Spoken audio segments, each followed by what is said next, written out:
Hello, friends, and welcome to another episode of the IT Business Podcast. I am your host, Marvin B., and we are having a splendid evening. I am going to be flying out tomorrow morning, heading to Dallas for the ASCII event. It is the last event of the year, and they call it the ASCII Cup, and there's a big old blowout and party, and I don't know what else happens. This will be my first time going to the last event. And then I will be heading to Oklahoma City. And I have questions about Oklahoma City, like, do they have basements? And why do people need to know your favorite color when you go to visit? All things that I hope I will find out very, very soon. So this is the podcast for IT professionals everywhere, whether you're a solo tech, managed service provider. We hope to provide you with product stories and tips, all to help you do your jobs better, stronger. No, that's actually better, smarter, and faster. I should get a producer and do these lines properly. Tonight, we are doing a live show. If you have been listening to your podcast in order, you would have known that last week we put out 3 audio episodes dedicated to Synology. Synology is a product that I've started using probably about 18 months ago and starting to replace a lot of servers, a lot of storage devices, and other things, and use the Synology product. So I've got Doug Ricketts here to help explain some of the things that you can do and talk about some of the upcoming things that Synology is doing as well. Before I do that, though, I want to make sure that I say that this is the first live show that I have done since Hurricane Ian came through the state of Florida. And while my city and South Florida were spared, a lot of Florida was not. So I want to make sure to let everybody know that Florida has taken a big hit. I'm sure you have seen the pictures and the videos of what has happened on the West Coast, anywhere from Fort Myers, Cape Coral, Sarasota, and then up through the middle of the state. As I said, I got lucky. A lot of my clients, or I should say all of my clients, got lucky. I have clients that are in Tampa, St. Pete, Lakeland, Deltona, Fort Pierce, Port St. Lucie, and they all got spared. And I know that I reached out to several people in our community that we know. John Dubinsky is over there. One of the show partners, Tom, is over there. John Reed is over there. Lisa Hendrickson is over there. I have some other tech buddies that I partner with from time to time. Of course, we have people in the lower Tampa area, people that you know in the channel. Tom Holman was over there and was without power for a while, actually came over to our side of the state to do some business for a while. There are a lot of people affected by this. So I just want to say that, please keep people in your prayers. Send help if you can.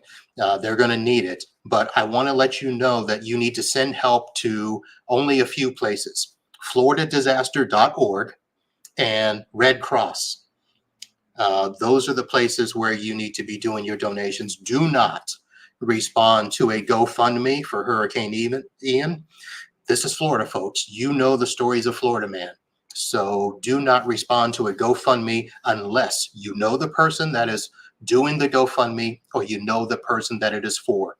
Otherwise, you go through floridadisaster.org, Red Cross, or if you are in touch with a radio station there and you can vouch for what they're doing, you can go through them, a church, something like that. But do not just give blindly to anything on the internet asking for donations. Florida man is somebody you need to be aware of at this time. Let's see here. I think that is going to do it for that announcement, along with the presenting sponsor for the show, NetAlly. You should know that John Reed is one of the partners that I always mention, Computers Done Right. They are a sponsor of the live feed here that we do. So I did speak to John, and I'm sorry because I had a conversation with Tom Bull earlier, who is also a partner patron, who was not affected by Ian, but John was. And so we want to keep John in our prayers. There was some damage to John's place there. He did not tell me how much, and I don't think he wanted to make more of it than it was. He's safe, he's fine. But folks, if you can give him some love, send him some business, send him something to get him through this, please do that. So I want to always mention the people that are friends of the show, and John Reed has certainly been that. And we will continue to monitor the aftermath of Hurricane Ian. Let's see. I mentioned that I'm going to Dallas, going to Oklahoma City, hope to make it home from Oklahoma City. And if we do, we will continue with additional podcasts down the road. So for right now, let us bring in my guest for today, Doug Ricketts with Synology. Doug, how are you? I'm great, Uncle Marv. How you doing, sir? Doing good, doing good. And I guess we should let the people know that you're not in your Synology office. You are up in New York City. Yep. In good old New York City. Yeah, we're doing a workshop this week. And we're going to be going over all things Synology. So yeah, I'm in the District Hotel right now. Just probably about 4 blocks away from where we have to set up tomorrow morning. All right. Yeah. I wish you were here, man. You're going out to Dallas. Why don't you change that flight and just come to New York? Well, let's see. Do you want to be a sponsor of the show and fly me up there? I don't know if that can be done. Change of flights are expensive these days. That's true. That's true. Yeah. Go to ASCII and enjoy Dallas. And we'll temperature's bound to be better. We'll visit Synology in another event, and then hopefully you guys will come back. Now, we had your buddy down at TechCon Unplugged. You didn't make it, so we'll have to get you back out to one of those. Well, I got to come back out. Yeah, Eric gave me the run through. He's actually here with me in New York too.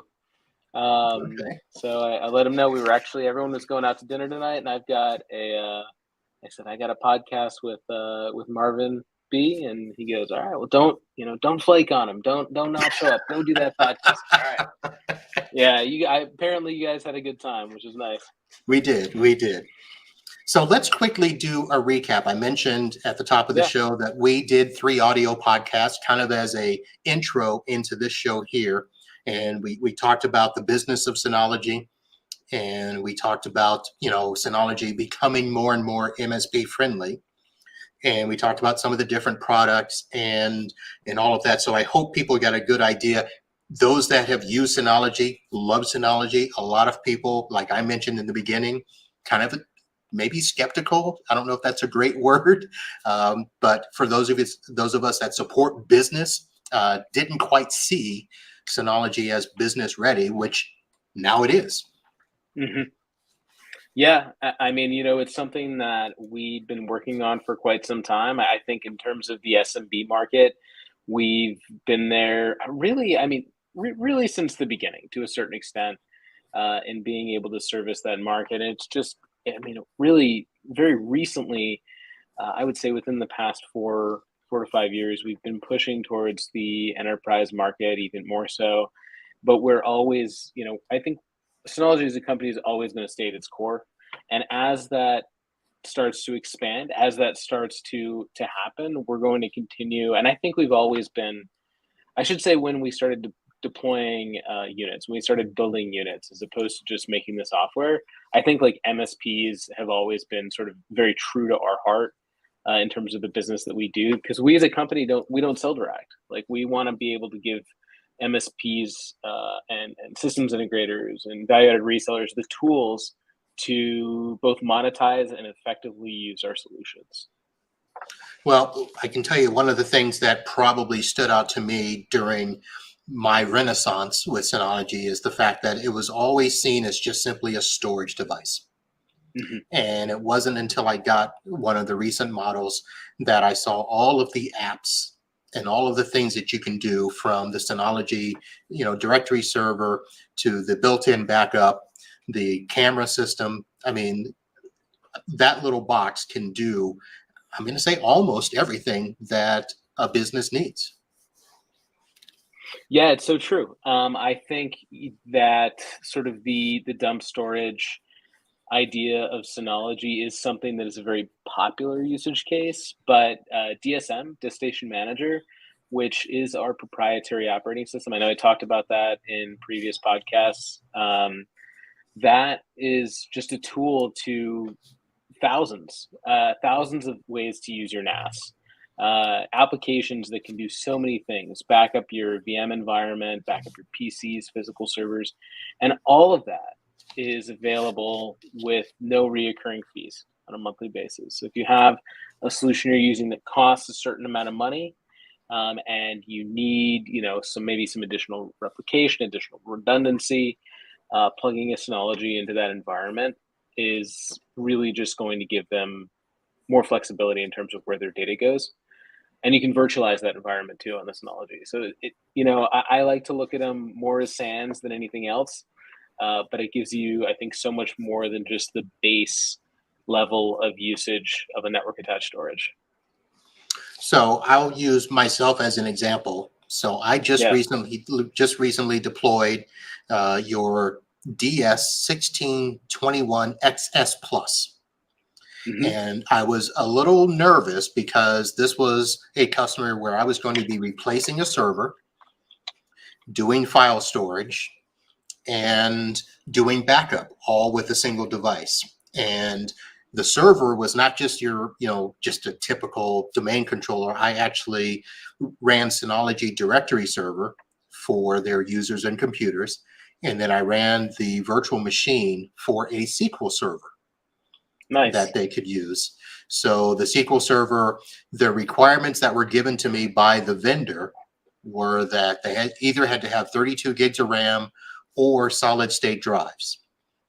And so what I did was on that DS1621, I put solid state drives in the first 2 bays and regular SATA drives in the last 4 bays. So I'm running the virtual machine on those solid state drives because I was worried that the max memory on the 1621 is 32 gigs.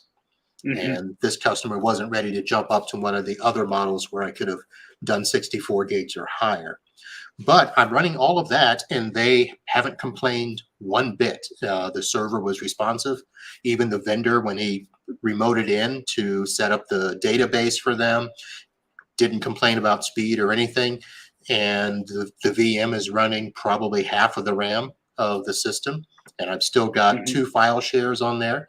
We're running active backup to back up the virtual machine, and then running hyper backup to upload everything from the Synology up to C2. That's great. I mean, that right there is sort of a picture-perfect backup solution. You've got everything in place that really compensates for replication, right? You've got some redundancy set up. And I mean, most of that, all of that can be done through the Synology NAS. It's really quite amazing. So is there anything other than C2 that you're paying for on a monthly basis in that deployment? On that, no. Yeah.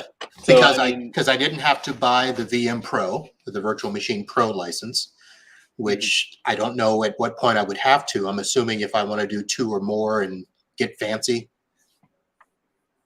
Yeah, that would be like remote replication, and then high availability.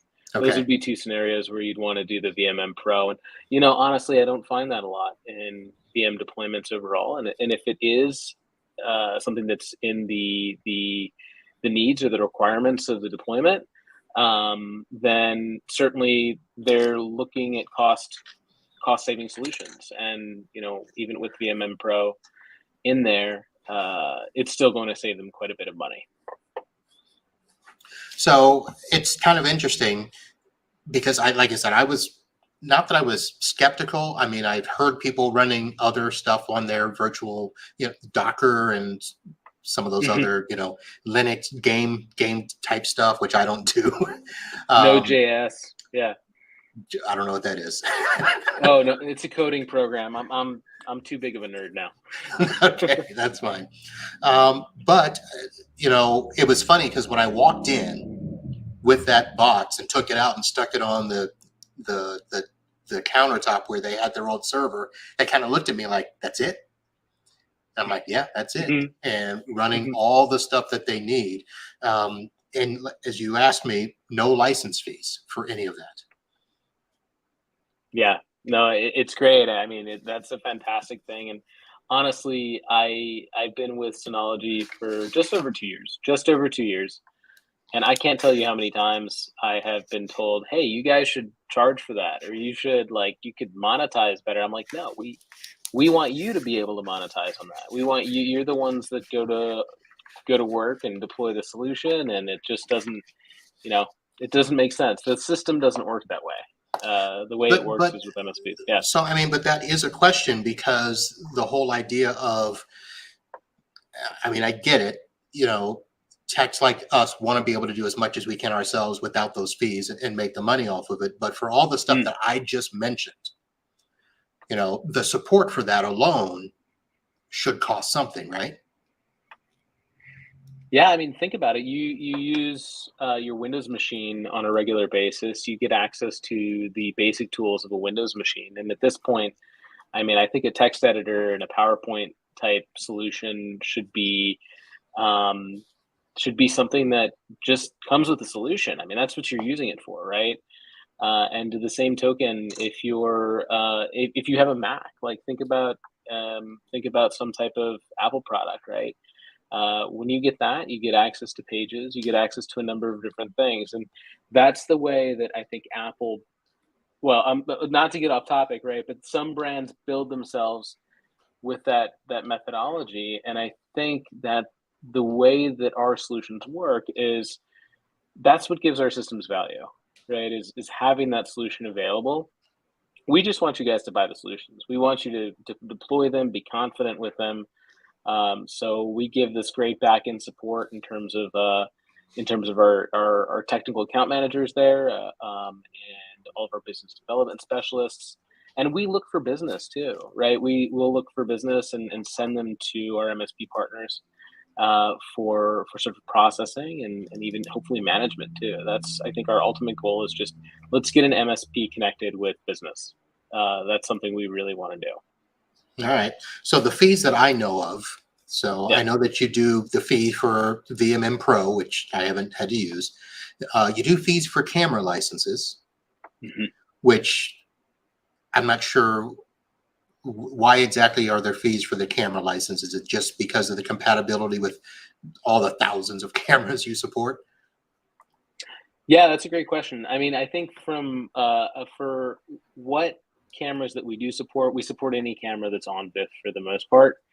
Why we have camera licenses? Well, that's a great question, Uncle Marv. I think the camera license solution does two things. It kind of keeps the unit in a way that allows uh, allows for a certain amount of cameras, right? Like you don't want to go overboard with it, but at the same time, I think that there is a certain element of like resource and testing that goes into what we do. I mean, we have to test hard drives, we have to test RAM, we have to test a number of different things in order to ensure compatibility and being able to make sure that that solution continues to do what it needs to do is I think probably a big reason for why I can't speak to Synology's true reason for it. That's a great question. Well, But yeah, that's a good answer because yeah, it will force people to limit the number of devices they attach to a NAS. So just like when I was thinking of doing the virtual server, the documentation says that I can run 4 on the DS1621, and I'm thinking, I don't know about that if you're going to give each server ample amount of memory to do that. mm-hmm. Now, the other license fee that you have that I completely agree with is the Active Insight. Because what I did start with that on beta when it was free, and you guys are now starting to have subscriptions for that. And then you're also doing extended warranties that we can pay for, taking a normal warranty of 2 years or 3 years, extending it to 5. So I agree with both of those. Yeah, so you're currently using Active Insight to its full extent, is that right? Yes. Oh, Cool. I'm using Okay. that Yeah. dashboard. That dashboard is open right next to my RMM and my Domot's network monitoring. So that's my third dashboard that's open almost all day. Can I ask you about how many units do you have to view on Active Insight and that Well, sort of that experience therein? so, okay, so I only have 11 devices I've got 20 Synologies out there, but 11 I currently have in the Insight dashboard. Great. No, that's and you feel like the management and sort of the like you probably have more insight, pardon the pun, the active insight than I do because I get to see it from like a demo perspective, but you're really deploying it. So here's the thing. So I should probably bring that up. So I'll type while we're doing this. The thing that I like about it, so one of the first things that I did not like was that when it first came up, you couldn't get into the appliance from that dashboard. And Mm-hmm. that was added a few months ago. Maybe could be maybe a year. I think it was really recent. I mean, it must have been like a few months ago. You're right. Okay. And so not only can you see the resources of the machine, you can see the memory, you can see um, the hard drive storage space, you can see something that was added, hyper backup. You can actually Hmm. see Hmm. all of your devices, the number of backups that have been run, successful, not successful, the applications backed up, and the total destination usage. So, a lot of times we're looking around for, at the end of the month when we're getting ready to bill, we're looking for some report as to, okay, how much data have I backed up for that client? If you're charging them, you know, by terabyte or whatever, I just go to the dashboard and I can see what I'm using per client pretty quickly. Yeah, it's fantastic. And that data, as you have the premium pet plan, is Yes. actually going to stay there for a year. So you're going to have that data recorded for up to a year. Okay. The other thing I noticed is there's an update section now where you can actually Hmm. push DSM updates directly from Insight as well Hmm. as packages.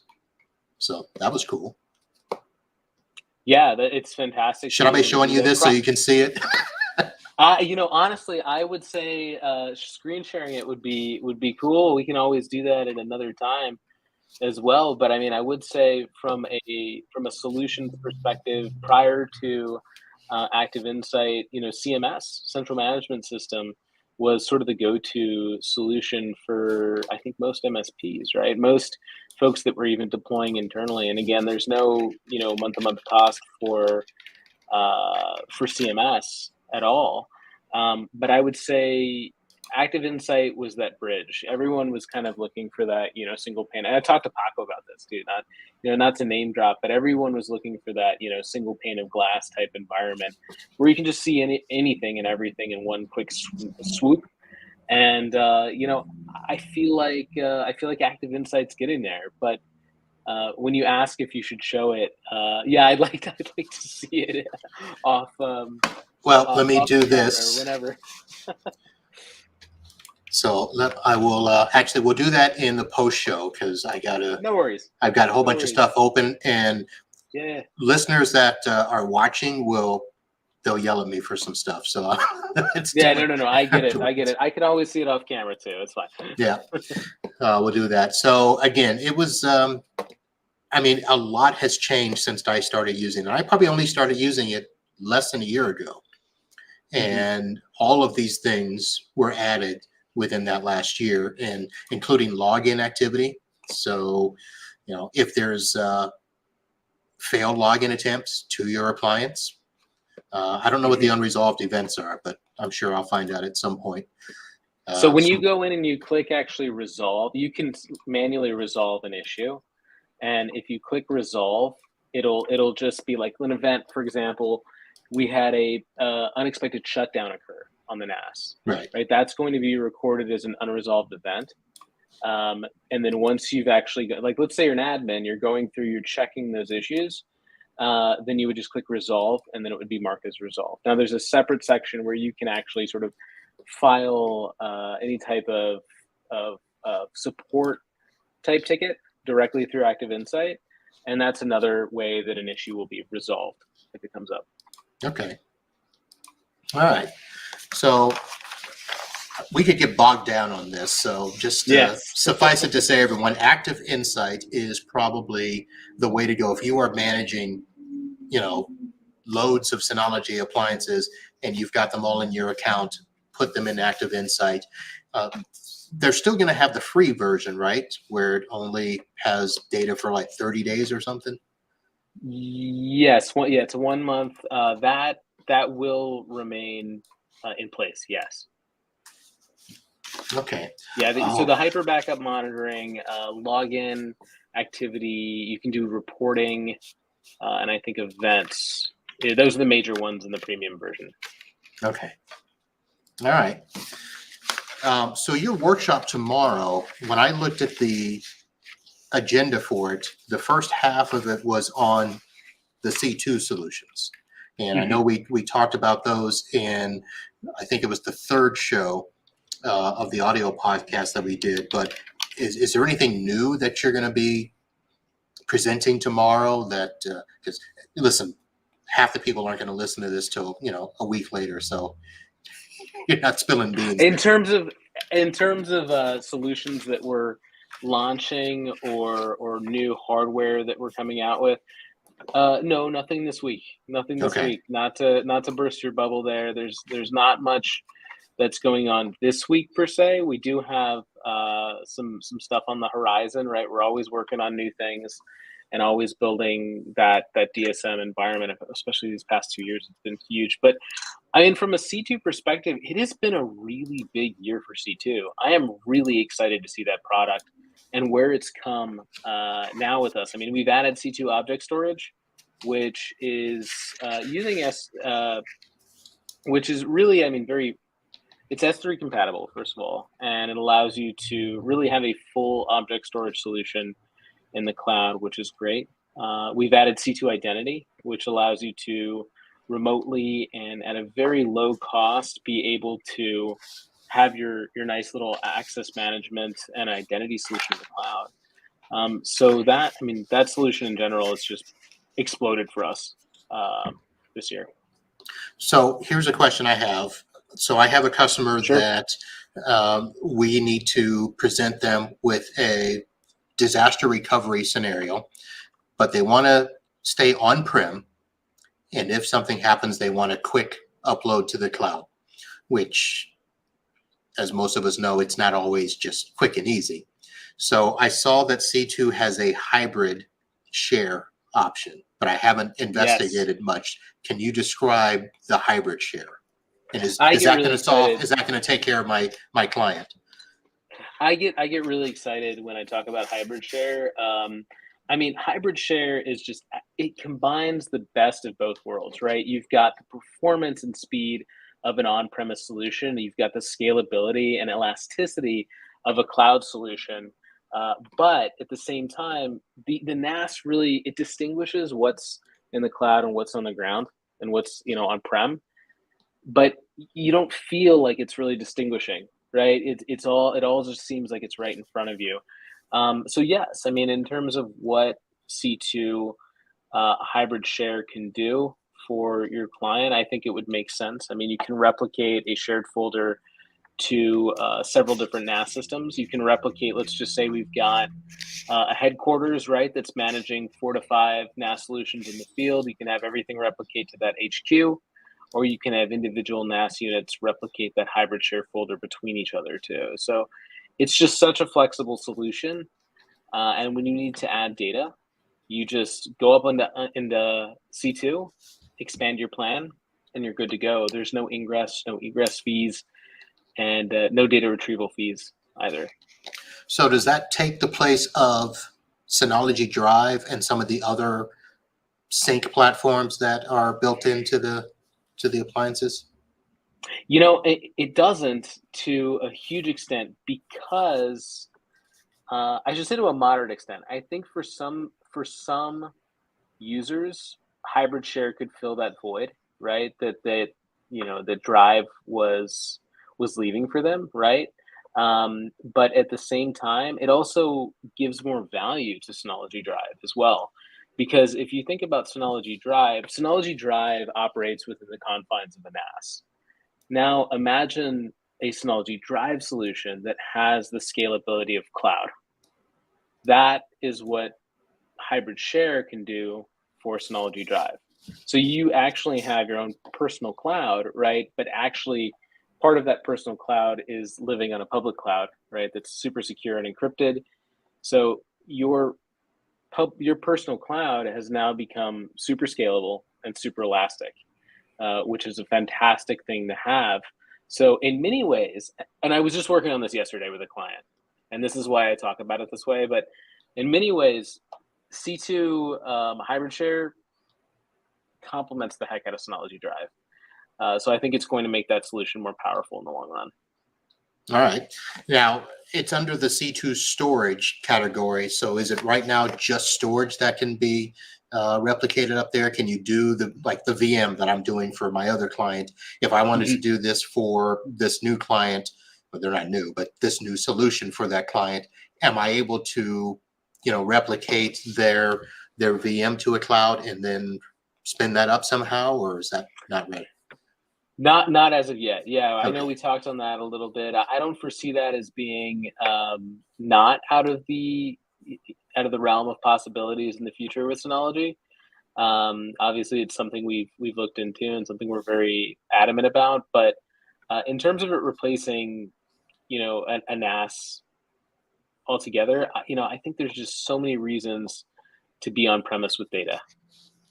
There's a lot of reasons to use the cloud too. I mean, I am definitely a proponent of both, but you've got to have a scalable and strategic deployment wherever you deploy. All right. Got to be able to be flexible there. Yeah. Just getting so excited. I'm thinking Synology can do all my stuff. Yeah. But you need to be behind it, right? Like you're obviously, you're thorough. You're looking over what your clients' best needs are, and from there, just working out a good solution. Yeah. Well, I'm trying to make sure, that, there's a lot that it can do. So I'm taking my time. First I did used it as a backup storage container in a sense. Then I added the file shares.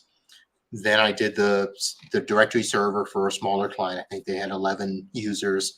So being able to get away from Windows CAL licenses was not that it was huge for them, but it was just something where I could say, look, you don't have to pay for that. We don't have to pay for a separate server. All of your stuff. And, there's some situations, for instance, the DS1621 that I put in, that still was about the cost of a, typical HP server. But it did so much more than your typical HP server. If I had done it a certain way, it could have been expandable. But this is a client that, their total data right now is under a terabyte. So I just went ahead and maxed it out because I know that, if they ever came close to maxing it out, it's time for a new appliance. I think in this case, you gave them exactly what they needed.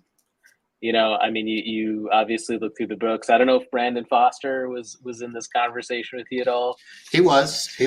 Okay, cool. So Brandon's your direct contact here at Synology. So, he's great. And I'm sure you guys really worked something that made sense for the customer at the time.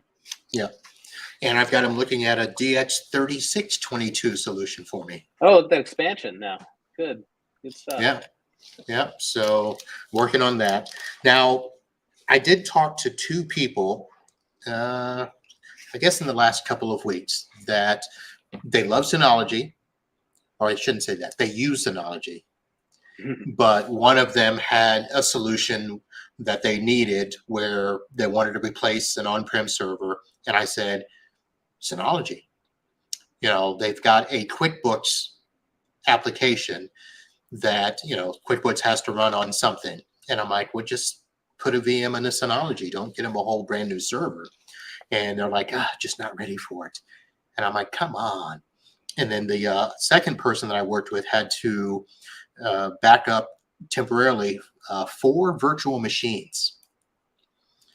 Okay. And Yeah. so we got them on, they had an appliance that they had laying around, and they said, can I do it on this? I said, sure. And we worked them through getting the backups done. And now they haven't been able to spin them up on something else to make sure that they're working, which I told them that they should do that. That's probably Excellent. the next step, is to make sure that if you're backing up virtual machines, being able to spin those up. And Mm-hmm. I don't have an appliance big enough myself to do that either. So that's another one I'm looking for. Yeah, I mean that's a great, definitely a great usage case as well. Yeah, I mean I'm super happy to hear about that. All right. So let's see. We're halfway through the show here. Let's talk about some of the other things that Synology brings to the table. So you guys, I don't remember how I got it. I think I attended a seminar and I won the the router, the 2600. Is that the one it was? And then you The guys RT came, 2600X, yep, or HX, yeah. yeah, And then you came out with another one right after I got that. yeah, yep, yeah. The RT 6600 is the new one that's come out, and it's loads faster. It's it's got some great performance. Don't feel bad. It's got 2.5 gig Ethernet port on it, which is nice. It's new for Synology. And I have one in my house, and I'm so happy with it. I'm so happy with it. We've got it hooked up to a 3 mesh unit system that blankets our entire house, and then I use everything direct connected to the router in the basement, and it flies. We're happy with it. So you have 3 of them in mesh configuration? So I have one RT 6600 AX. And what it's doing is actually I'm doing direct Ethernet to RJ45 Ethernet to actually a third party mesh router, or I should say mesh expansion. Okay. And I just have them Ethernetted in at certain parts in the house. And so that kind of blankets the house very quickly. And then in the basement, I just use a direct, I actually use just direct RJ45 into my laptop. Um, and I'm getting great speeds on it, and the Wi-Fi is fantastic. I rarely use the Wi-Fi, to be honest, but it's quick. It's very snappy. All right. So I'm looking at it Oh, there here. you've I've got it got up it up there. on Nice. got it up on the screen here. 6 antennas. The one that I have only has Yep. 4. So tri-band Wi-Fi, quad-core processor, pretty nice. Oh, support for the new 5.9. Yep. Yeah. That was. I don't want to say long overdue, but I'm glad it's there. Okay. And 2.5 gig support in the router. Yeah, in the router. Yeah, you've got one of the ports in there is going to support 2.5. It's easily marked if you're looking for it, so you can get snappy speeds to a NAS. And we also Interesting. do have NAS systems as well. I want to say we have some new NICs out that support 2.5 gig. I saw that. Which one was it? The 3622?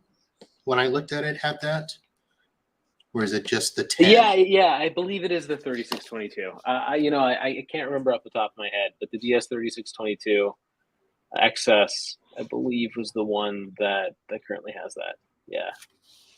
All right. And Now, then I besides think just we're going to being be seeing more of that too. Yeah.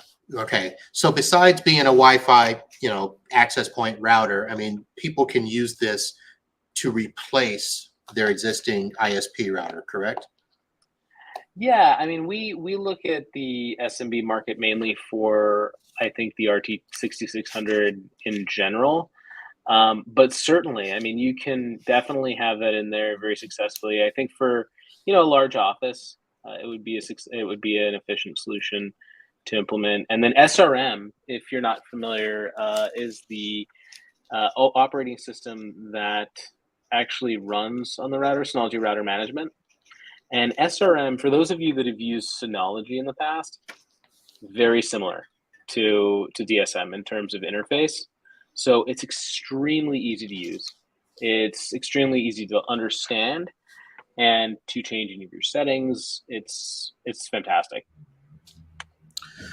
So I'll be honest, even though I did set up the RT 2600 and used it for about a week, I put it back in the box because I thought we were going to do something with it, like a giveaway or something, and I don't know where we ended up with that.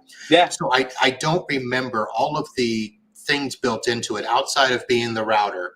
How much did it actually do in terms of, dual WAN, content filtering, MAC address, ACL? What are all the features built into the Synology routers?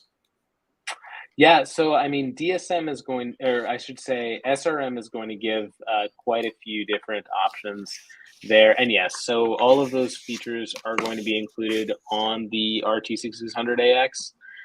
You can create, obviously, VPNs on them. You can have a VPN client on it as well. There's a number of different network settings that you can configure. You can, have it look for snooping, any type of malware, entry protection. Basically, I mean, gosh, there's just so much stuff on it. It would be hard to kind of go over everything. All right. Traffic management, parental control, and VPN. Yeah, absolutely. Yeah, that's a big one. Traffic management's definitely a big one. Okay. All right, something to consider there. What else did we? Let's see. I talked about the surveillance systems because I did one of those. One of those NASs that I deployed was simply for a camera system for a healthcare office, and I used 15 of the 16 licenses. Okay. Yeah. Nice. And you've got so 2 in there free included. Yeah. And are you using Surveillance Station 9.0 on it? I think we upgraded it. I think, yeah, after we put it in like a week later, it asked us to upgrade. So we're doing that. The customer loves it. We're doing storage on it. What else are we doing? Oh, well, the big thing that really sold it was they did not have to replace their cameras. So those cameras were already in place. And the other solution that I normally provide would have meant replacing all the cameras. And then I said, well, we can look at the Synology and use your existing cameras. And I actually brought some old cameras that they had to my office and set up a test system here to make sure that it worked, and it did. And pretty simple and easy. Yeah, it's pretty much for the most part plug and play. And I think Surveillance Station 9.0 really added some very nice, easy to use features on. For example, as soon as you plug it into a network, it'll locate all the cameras on that network, and it'll just make it very easy for you to add those cameras really all at once. So the Surveillance Station's great. I hope you're enjoying it. I did want to point out something else that we recently came out with, and it's been getting a lot of traction. I work specifically with healthcare. Healthcare, I would say, is my biggest vertical that I service. I work with end users, right? So I used to be on the SIVAR team, which covers our MSPs, our value-added resellers, our systems integrators, and I moved over to this end user team. And what we do is we both look for opportunities. We support our end users as well. Those that have been deployed, we don't sell direct. That's not something we do, but we're here as a resource for both our MSPs and end users. And one thing that's been getting a lot of traction in I would say the healthcare markets is the HD 6500. Have you seen that big boy yet? I have not. Yeah, so that one is What is it? The HG 6500? H is in Hector, D is in Delta, 6500. Yeah, oh, so that's a big one. I think I scrolled by it when I was doing a NAS selector. It looked a little monstrous. Multi-petabyte. Yeah, that one's big. Yep. But I think that's a unit that really, I think, gives even the SMB more flexibility in terms of bulk storage. All right, I'm going to bring this up here. Yeah. So, yeah, that is a high density. All the space you will ever need. 2 by 10 core. drives. Oh my. Yeah. So the question we got there was, we need more space with less rack space. And I think that healthcare is one of those environments where it's like we need to store a lot of data, right? We don't have the rack space for it, and we don't want to break the bank. I'm not saying this unit is inexpensive. That's not at all what I'm saying. I mean, it's well worth the investment, I think, for someone that's looking at multi-petabyte storage at scale and with a lot of power behind it too. So, okay, here we go, storage. 60 bays, expandable to 300. Mm-hmm. Okay, where is the storage limit? Let's see. So the storage limit, that would be... It's so much you can't even list it? Just about 2 petabytes. 2 petabytes, okay. Yeah, just about that, depending on how you've configured the unit. Like, let's just say this is a very rough estimate. Obviously, this is something that wouldn't really, like, I can do some quick math here using my calculator. I'm awful at math. I don't know how I got hired, honestly. Let's see. So I'm going to do a quick comparison here, and this is definitely, folks, we did not plan this on the live show. Yeah. So if you are listening to the audio, you're going to need to hop on the video here. The link will be in the episode page, and we're at about 45 to 47 minutes, depending on how much editing I do, which is usually none. And so I actually got that wrong. I think it's over 2 petabytes. I'd have to do some longer math and break out RAID and whatnot. So I'm doing a comparison between the 1621, which is right now the largest I've deployed. I've actually deployed 3 of those. 2 of the others were just simply file servers for a big law firm. The 3622 is what I'm considering for this other client. The SA32D was one that I was considering for a customer that needs to do a terminal server farm.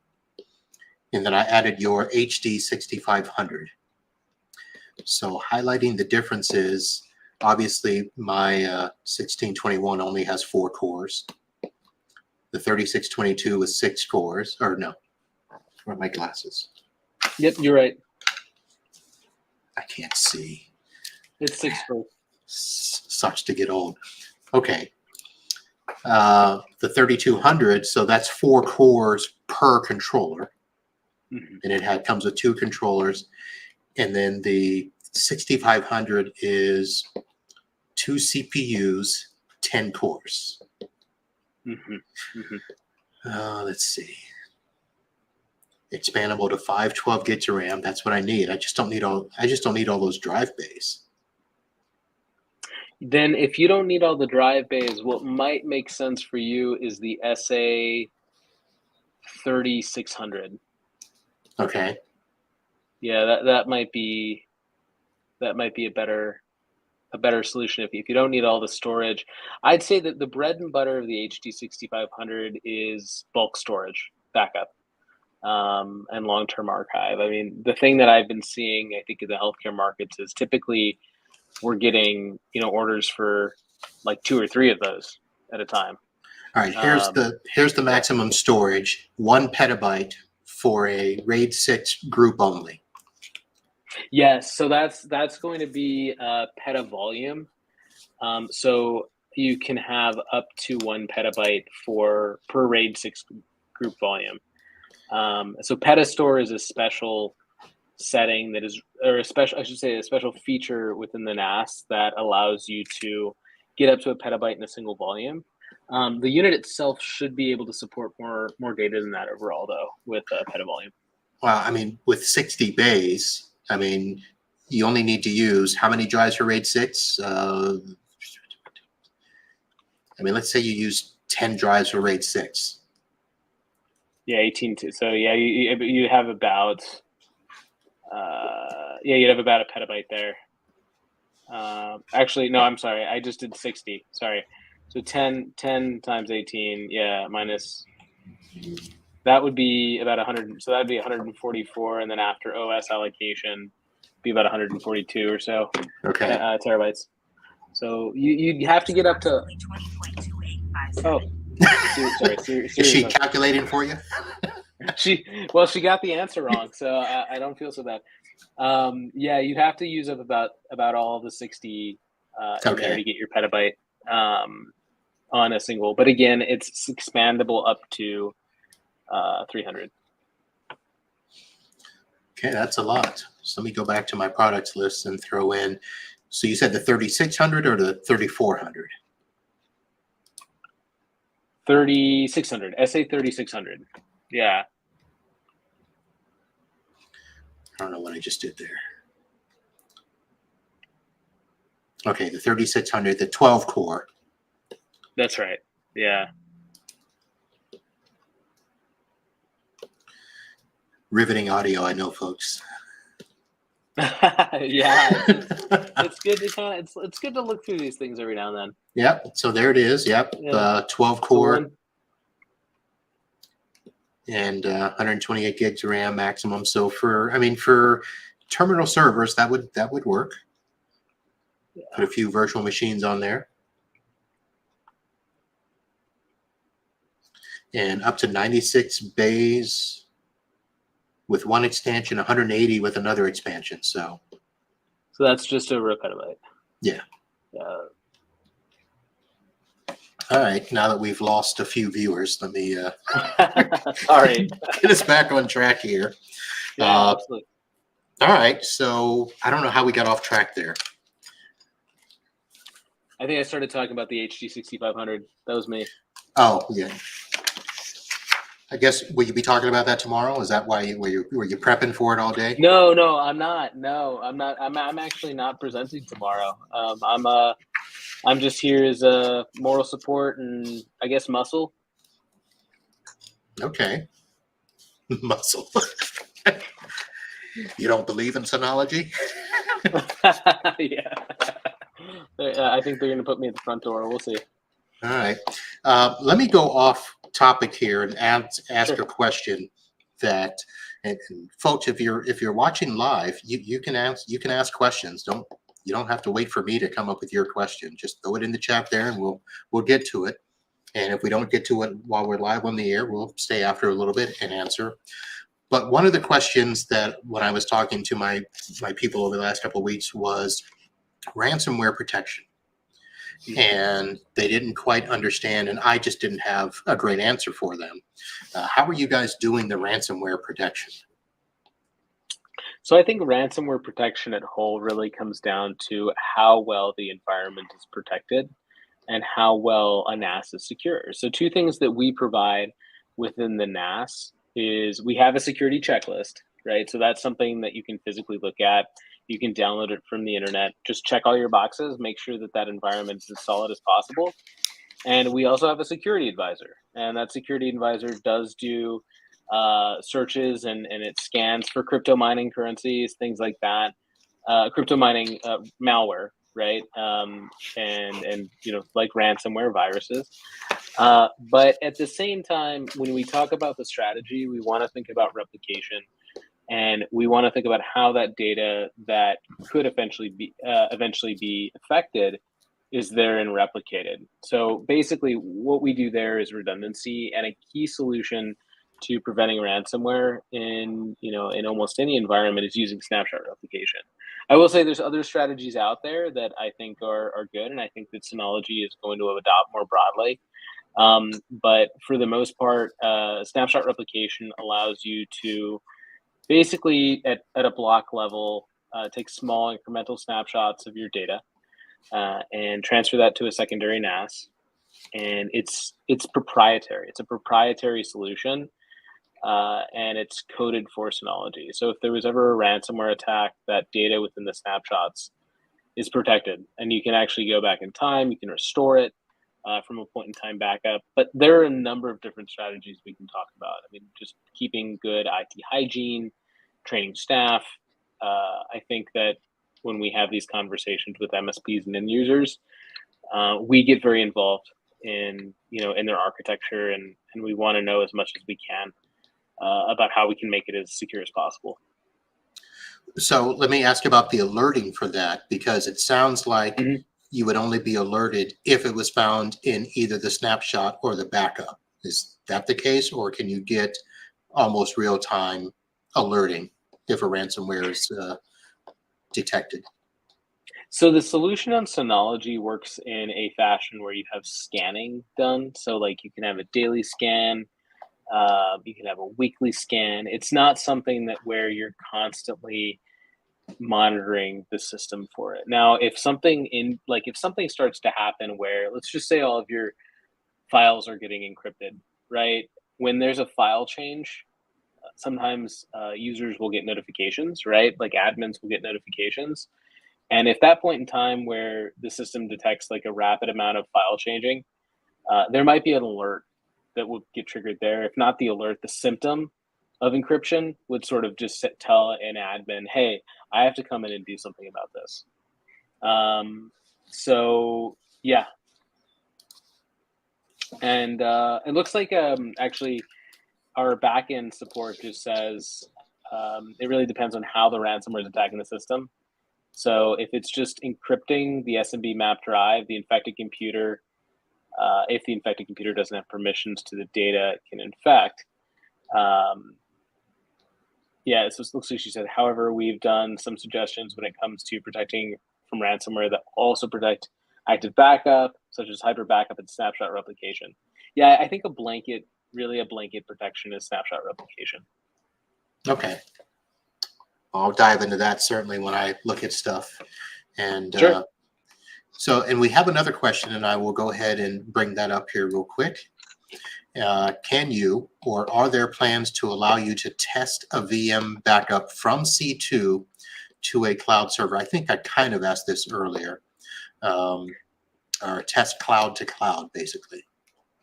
Yeah, that's a great question. So in terms of future plans, I don't know if we have that in the works. I would say we just came out with something called C2 Object Storage, and Object Storage is I think very dynamic C2 solution that at some point may potentially have the capability of doing something like that. But I don't have that written in stone or nothing confirmed. I will say spinning up VMs in the cloud is, I think, an important BDR solution. So that is likely something that will at some point be on queue or on target for the company. All right. Yeah, that would definitely put you on par with some of the other big name players in our industry that's what they're known for, being able to spin up in the cloud. I don't necessarily know that I would need to run from the cloud, but to at least be able to spin up and test and then download quickly, I guess, is the one thing. Because I actually, should I say? Yeah, I can say this. So I did. So I've got a Synology here. It's a small one. It's not one of the big ones that we've been talking about, but I wanted to see if I could download a virtualized backup from another client down to my office and see if it would, spin up. I wanted to test because in the virtualizations of your virtual machine, you can support VHD, VHDX, VMware, blah, blah, blah. So I had a system running in Hyper-V, and I said, well, let me download that and see. And right now, I mean, it was going to take like 5 hours for that backup to download to my office. I'm like, I don't have time for that. So I would love to have been able to say, let me just put it somewhere and spin it up and see if it works. And then I can worry about getting it downloaded in an actual disaster at another time. Yeah, it definitely. I mean, definitely the scenario where it's like, hey, it's already running in the cloud, right? No imports, no exports needed. Just spin it up for sure. I get it. All right. So here's another question. Are there any performance issues with backups, assuming they run client side rather than server side? So running client side, in terms of performance, no, I would say that depending on the amount of people you have working in your environment, if you have less than 500 users, you're 100%. You're fine. If you have more than that, I would say let's dive in. Dive in with your MSP, dive in with Synology, and we can kind of have a one-on-one discussion about your usage case, just to ensure that we're ticking all the boxes. Now, this is going to be probably on your higher end enterprise class stuff where you're, running those backups during production hours and stuff like that, right? Yeah. Yeah, in some cases. I mean, to a certain extent, I think the DS1621 XS Plus probably does a lot more than we give it credit for, right? It's a very powerful, very capable DiskStation box, and I I think it would surprise a lot of people. But depending on how much data you're working with, depending on how many users, we just want to make sure the tunnel for your data is there and the compute on the unit can handle what's being thrown at it. Well, you mentioned the 1621. So there's actually two versions. There's the regular 1621 Hmm. plus, and then the 1621 XS plus. So we should probably tell the users what the real difference between those two is. Yeah, so the 1621 Plus is a DS unit. If we're going to get technical, that has a 3-year warranty. But Marvin, you mentioned the extended warranty gives you another 2 years. That also has a Ryzen processor in it. Scalability, the weight of the unit, the two units very very similar. We're going to be able to go up to 16 drives. The DS1621 XS Plus, that's going to give you, first of all, a single RJ45 10 gig port. Really simply because that unit's going to be used for higher end, more performance oriented applications, and it's going to give you a Xeon processor. So basically more muscle, more processing, same amount of RAM, 32 gigs of RAM max in both units. And the volume size, that's going to be another difference there. So the max volume size on your 1621 Plus is going to be 108 terabytes, whereas the 1621 XS Plus is going to be 200 terabytes for a single volume. So why is that exactly? Well, first of all, it comes down to the power of the unit. Our number one recommendation, or I should say our requirement, is that we have at least 32 gigabytes of RAM for a volume over 108 terabytes, Okay. right? And a lot of that has to do with how quickly the unit can process that data. And the Xeon processor is just more well equipped to handle a volume size of 200 terabytes. If we're throwing 108 terabytes into, or 200 terabytes into a less snappy processor, they could run into performance issues. Okay. And then there's other differences. And when I looked at it, so I looked at things like uh, maximum concurrent, SMB Yes, connections, sure. shared folder stuff. Not that I think that my clients will will hit those limits, but to know that in a lot of cases they're double um, between the plus and the XS plus.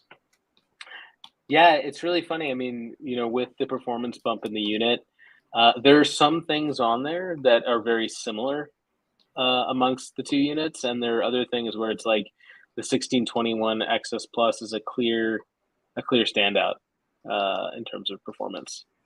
But yeah, if you look at the performance page, you'll see your throughput, your IOPS, all of that is going to be higher on the 1621 XS Plus.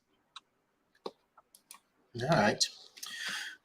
Well, Doug, we're digging into the weeds here, and I like it, but want to keep the listeners intact with the show here. And so, what I'm going to do is we'll end off the audio portion, and I've already put the ticker up that if you're watching live, stay with us after the live show for more discussion. We'll continue this. I see that there's another couple of questions that came in, so we'll get those answered. If you are listening by audio, I do want to thank you for listening, downloading, and subscribing the show. But head over to our YouTube page where you can see the post show in its totality. I'll try to put a marker in there so you can go straight to it. If not, you'll know to go to about 1:05 and pick up there. But we're going to end off the live show here. Doug's probably got to go to bed to get ready for his thing tomorrow. I've got to go get ready for a flight that leaves very early. So that is going to do it for this episode. And Doug, thank you for hanging out. Thank you, sir. I appreciate it. All right, folks, I will see you after ASCII. If I survive Oklahoma City, we'll be back with another episode and a live show next week. And until then, holla.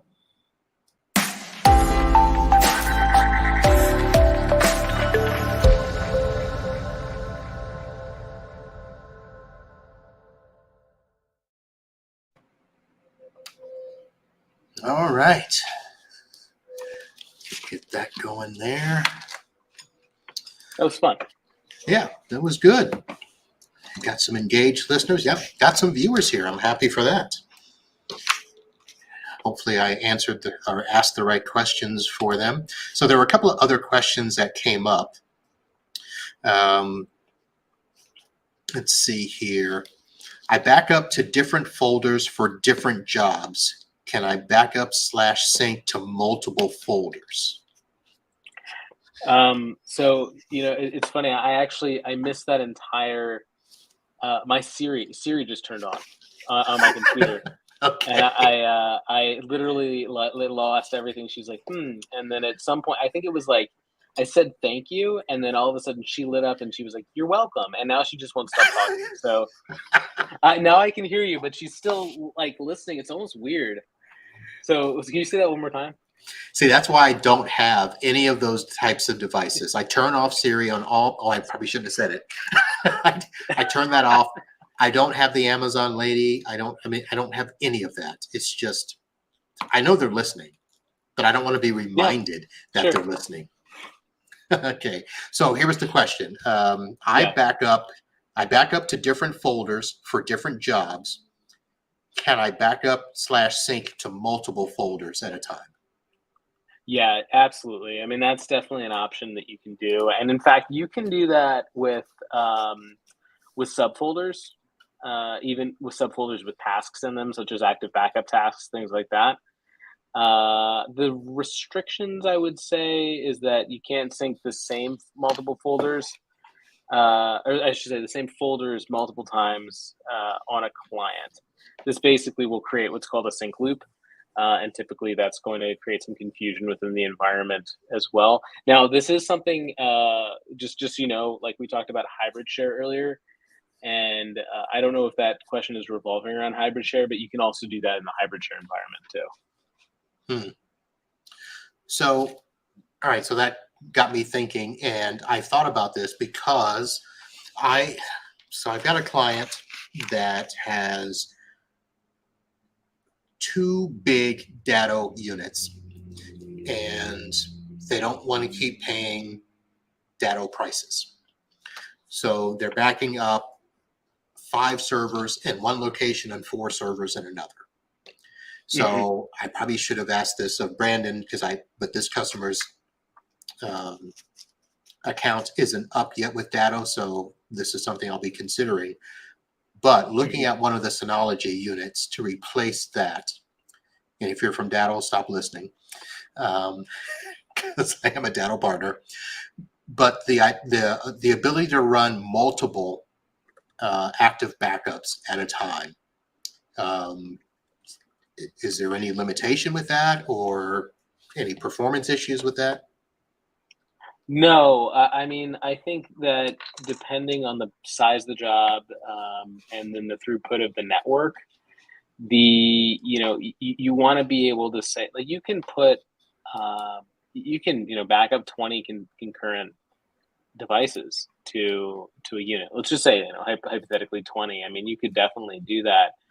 A few things to consider would be, if you have network throttles in place, if you have any type of load balancing in place in your network, it could be a time. And I've run into situations where we've had like a big FS 6400 unit, um, with a 50 gig network backup, 20 concurrent backups using active backup, and all of a sudden the environment crashes. Not the NAS, but the environment, because there's no load balancing, and that Okay. unit's just sucking the data in. So the things you kind of want to pay attention to there are, throughput on your network, the actual overall power of the NAS. But yeah, we certainly have a unit that can accomplish that. Okay. Concurrent backup tasks. Yeah.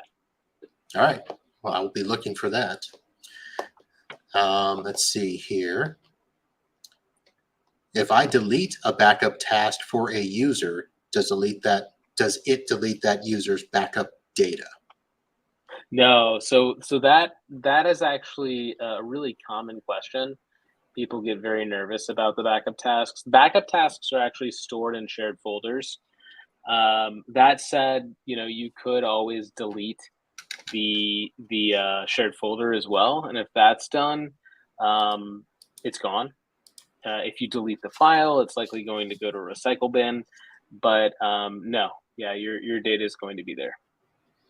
So I'm assuming that that's pretty much going to be if you're doing active backup for a workstation or something, and then the user leaves, you want to keep their data, but you want to get rid of the task, or I would just probably disable it. I don't know if I delete it. Yeah, that's exactly what I would do too. I mean, I would just disable the task overall. And what that's going to allow you to do, it's going to give you the flexibility to actually see that that task was there. And long-term management, that's going to be a lot smoother. I totally agree with that. Okay. So active backup for business, man, I'm loving that. It's a great solution. Yeah, I mean, I'd love to run through some demos on it, as well at some point. So let me see. I've actually never looked at the backup. So I've done full backups, but and I've done a test restore, but I didn't go in and see if I could back up or restore individual files You can. from an Yeah, image. certainly. Certainly. Yeah. So within the active backup recovery portal, you're going to have a place that, I also saw another question come in as well, and then I'll kind of tie this into the question that had come in. But you can actually go into the recovery portal, and you can find the individual task. Go to the task, and then you can dive down. You can traverse your folders and find that exact file that you want, download it directly to your computer, or restore it in place. Within an image backup.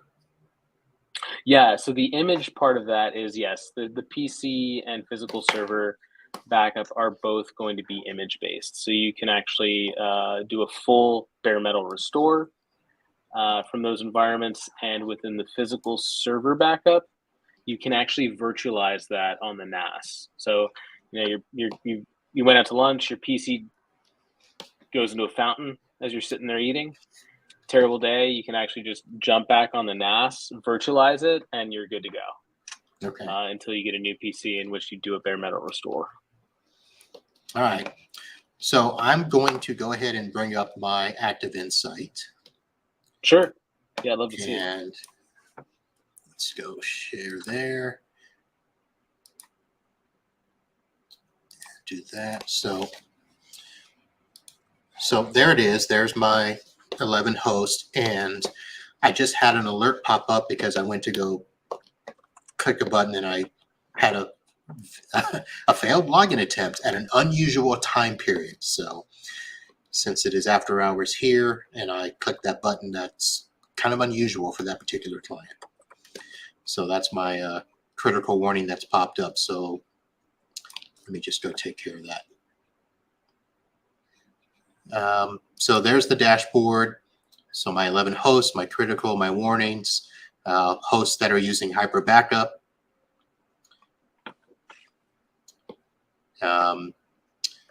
Top 10 hosts with the most login attempts in the past 48 hours. So there's that as well. And then some top 5 hosts by metrics. So CPU load, memory, volume, drive utilization, and drive temperature. So all of this, I think, this dashboard, I think, was redesigned in the last month, I would think, because I don't remember. I haven't seen it yet. No, I'll be Okay. honest, I haven't seen that. So this is all new. I have seen the Want me to give you a performance demo? I breakdown. can. Yeah. Yeah. I probably have some clients you can give that demo to. Yeah. So this one here, that's one at memory utilization is 61%. That's the one that's running the virtual machine right now.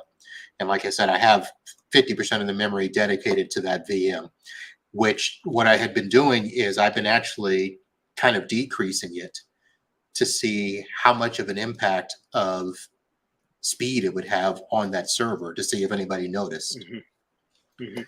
Mm-hmm. So then here's my host, and that's just a, look at each of the NASs there. Mm-hmm. This is that tab, protection tab I told you that I like, where you can now do the updates. Mm-hmm. Apparently not all of the NASs yet you can push out or read. I guess you have to get you have to be in a certain 7.1 is DSM. the new version. Yeah. And then the packages where you can go in and see which packages need to be updated and push those out. Mm-hmm. So that's pretty cool. And then I mentioned the hyper backup, where you can see the hyper backup status for all the units and how much storage. And that one's very helpful. Yeah. And what's new is this destination usage increased in the past 7 days. So you can. Wow, that's interesting. Yeah, that's interesting. I've not seen that one. I have to learn a little bit more. That's the thing, is these things, this solution changes and expands so much. I'm really happy to see where it's at right now. Yeah. I haven't looked at this report tab yet, because I guess you can create reports. Yeah, so you can create tickets actually directly through Active Insight. Just general reports as well.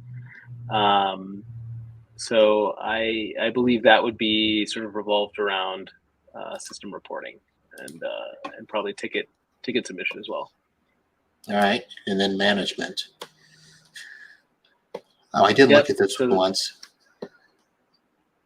Tells you the last login locations. I haven't grouped my stuff yet. Nice. No, I understand. Groups, I don't typically see a lot of groups out there unless they're, a mixture of verticals. So typically with MSPs, I'll see vertical mixture. Right. Oh. There's logs though. It's going to show you now, some pretty detailed okay, stuff so there. Here's a question I probably should have asked. So there is a log feature that is just kind of built in, and then there's a log center that it always says, hey, you should download this app. So how much information is kept in that log? Yeah, I mean, with Log Center, pretty much everything that you are you're doing on the NAS, SMB mounts, CIFS mounts, data transfer, that's going to be listed in the application that you download, the Log Center. I really do. I recommend getting that, because that's going to sort of pull all the individual log solutions into one pane of glass type log solution. So whereas with your applications, for example, like Active Backup, Hyper Backup, you've got independent logs running in there. And those are just giving you like the application overview on DSM, as opposed to sort of the holistic overview. Now, could the Log Center be more detailed? Yeah, and it's pretty granular. Like you can really select, what you want to see, what you don't want to see. But it gives you just enough information to understand what's going on in the environment. Okay. All right. So, I mean, that's it. To be honest, it's not Yeah. a ton of stuff to do in the dashboard, but it's enough that, I can see at a glance what's happening, and I can, from here, just literally click into my appliance with Mhm. the Quick Connect. Yeah, So, and that was something that we got a lot early on. It's like, we have Active Insight. Why is that not available? And it's there now. And I think we're still getting requests for more features. So I would not doubt to see this application grow within the next year or two. so this is that one that I just deployed that's running the virtual machine. Mm-hmm. Where's your 2FA, man? I just deployed this on like Monday. So, Oh, nice. So there's my virtual machine manager, which is cool.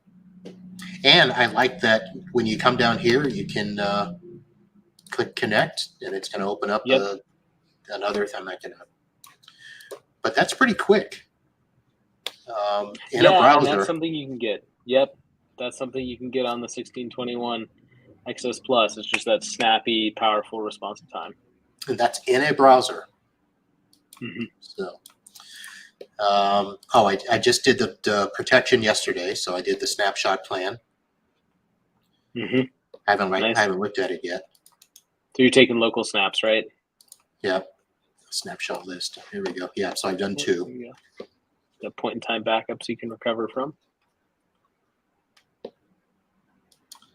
And I'm also doing the active backup for the virtual machine separately.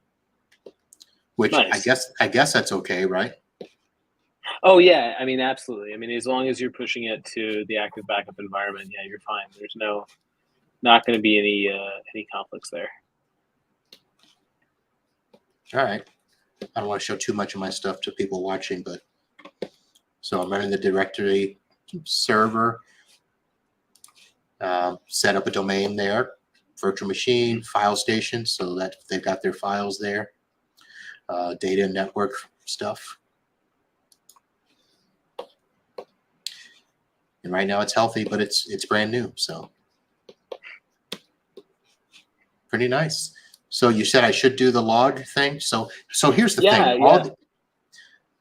So I asked you at one point before, do you know how many apps are in there? I still don't have an answer for you. We can 22, 33. 17. So 17 times 6, about. Yeah. So but just over 100 apps. Okay. Yeah. And there's probably more in testing, more in development. And in terms of the heavily utilized applications, that's going to be like Active Backup, Microsoft 365, Google Workspace, things like that. Hyper Backup's another one that we use quite a bit. Snapshot replication. I use Notes, Synology Notes too. It makes for a really great place to just kind of jot down your ideas and conversations. Really? Just like a notepad on the Synology?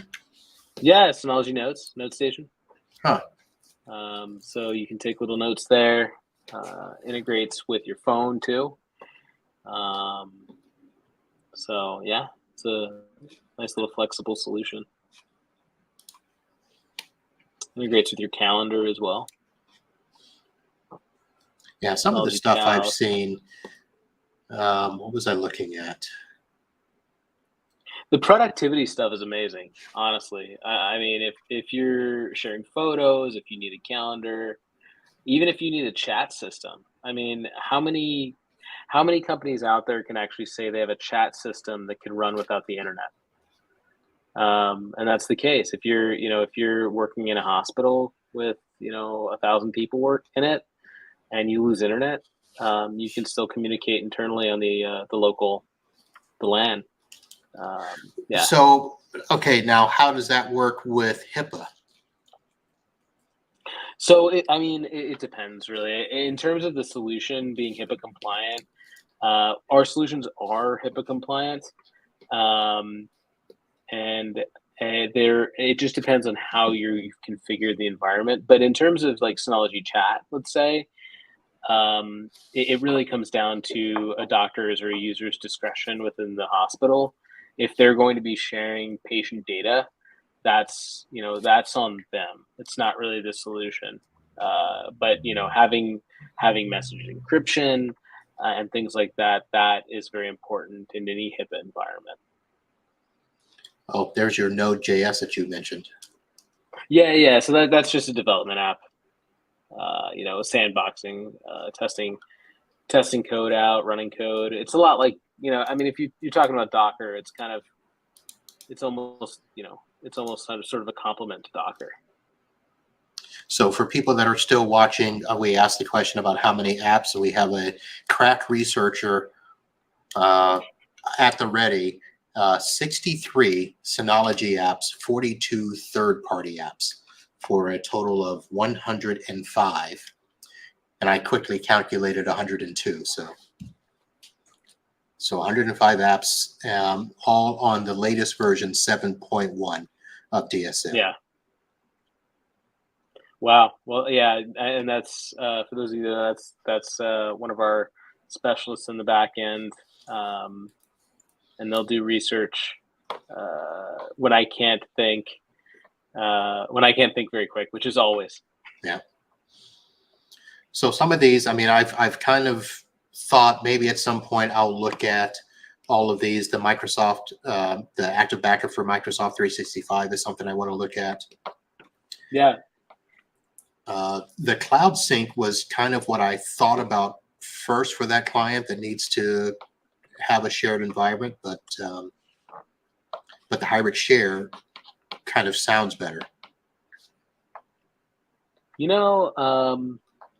Gosh, there's so many ways to do something, and I think it's all case by case. So there's no one size fits all deployment style, but if it's secure and it seems to make sense for the end user, I'd say go for it. All right. Oh, look at that, TeamViewer. TeamViewer. Yeah, why is TeamViewer in there? Oh yeah, I don't know. That's a great question too. There's a lot of them. There's a ton of them. Yep. All right, I'm gonna stop sharing my screen here. People are gonna start commenting on my Synology knowledge. That's pretty good. All right. Mine too. All right, get out of there. Remind me to enable my 2FA tomorrow before I leave. I will. I'll make Brandon get on that for you.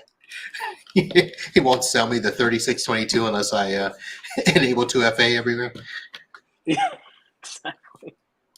2FA with strong passwords, randomly generated. Oh. I will say this: the Synology directory server being able to enforce those password complexities was pretty cool, and to make it to where if they didn't have strong passwords and you turn it on, it would force them to change at the next login. Yeah. We have a password management solution on C2 now, too. Oh, really? Yeah. So that there is a paid version of it, but it is a sort of bonus that's thrown on there, the C2 storage solution. So it's always kind of worth something looking into checking out. Yeah. Is that going to be for us as admins, or would it be something we would I would say users? Yeah, I would say both. Let's just say you're deploying C2 in a monetization capacity where you're, maybe have an upcharge on it. There's something there for them to be like, hey, I can access C2 password as well. So you can use it internally. It is going to tie in. It does tie in with like iOS and Android as well. I know there's a Google Chrome extension. I believe there's a Safari extension as well. So it gives you a lot of flexibility. That's the name of the game. All right. Well, we are coming up at 9:30. I think I've exhausted my list of questions without doing a super left turn and really going down the rabbit hole inside of these. So, all right, Doug, thank you very much. And thank you for people. There are people still watching. Fantastic. Thank you very much, Martin. I appreciate it. Had a great time. And thank you to our NBA gal behind the scenes there helping out. Shout out there. And we'll have to catch back up soon, and maybe after the start of the year, once I've done a few more deployments and tried a couple more stuff, we'll get you guys back on. Would love to, Marvin. All right, well, folks, that's going to do it. We're going to sign off here, and anytime. All right, so let me find my closing music here and we'll get off the air. And again, I am headed to Dallas and Oklahoma City, but I will be back for another live show next week. So we'll see you then, folks. Until then, holla.